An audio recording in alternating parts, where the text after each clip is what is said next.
வருகின்றது. சுமார் 5000 மக்களை மீட்டிருக்கின்றோம் மீட்பு பணியின் மூலமாக.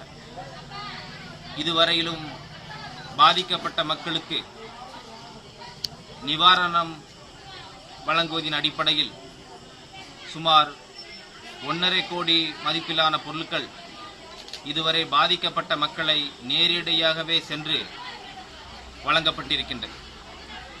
இதன் மூலமாக சுமார் 2.5 லட்சம் மக்கள் பயனடைந்திருக்கின்றார்கள். இதுவரை பாப்புலர் ஃப்ரண்ட் 70 மருத்துவ முகாம்களை நடத்தியிருக்கின்றது. இதன் மூலமாக சுமார் 8000 பேர் நேரடியாக பலனடைந்திருக்கின்றார்கள். இந்த மக்கள் சேவைக்காக பாப்புலர் ஃப்ரண்டினுடைய தன்னலமில்லாத செயல் வீரர்கள் சுமார் 4500 பேர் சுழற்சி முறையின் அடிப்படையில் சேவையாற்றிக் கொண்டிருக்கின்றார்கள்.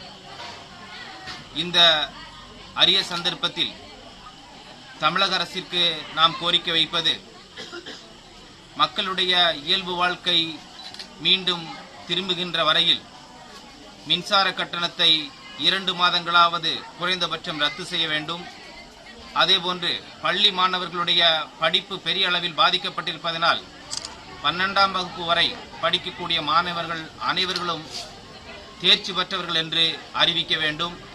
நிவாரணங்களை தமிழக அரசு அறிவித்திருக்கின்றது. ஆனால் அந்த நிவாரணங்கள் போதுமானதாக இல்லை என்ற மனக்குமுறல் எல்லா பகுதியில் உள்ள மக்களுக்கும் உள்ளது. எனவே நிவாரணங்களை துல்லியமாக கணக்கிட்டு அதை அதிகப்படுத்தி தருவதற்கு தமிழக அரசு முன்வர வேண்டும்.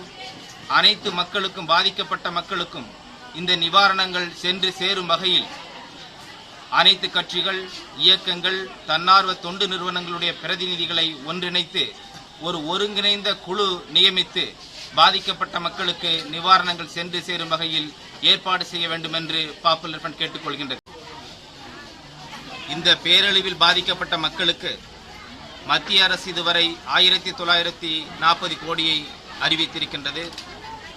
அது முதற்கட்ட பேரழிவிற்கே 10,000 கோடி இழப்பு என்று அரசு கணக்கிட்டுள்ளது. எனவே பாப்புலர் ஃப்ரண்ட் கோரிக்கை விடுப்பது, உடனடியாக 10,000 கோடியை தமிழக அரசிற்கு நிவாரண உதவியாக வழங்க வேண்டும். அதுபோன்று மொத்த இழப்புகளை தமிழக அரசு கணக்கிட்டு கோரிக்கை வைக்கும் பொழுது அது முழுமையாக போர்க்கால அடிப்படையில் நிறைவேற்றி கொடுக்க வேண்டும் என்று பாப்புலர் ஃப்ரண்ட் கோரிக்கை விடுக்கின்றது. முகமது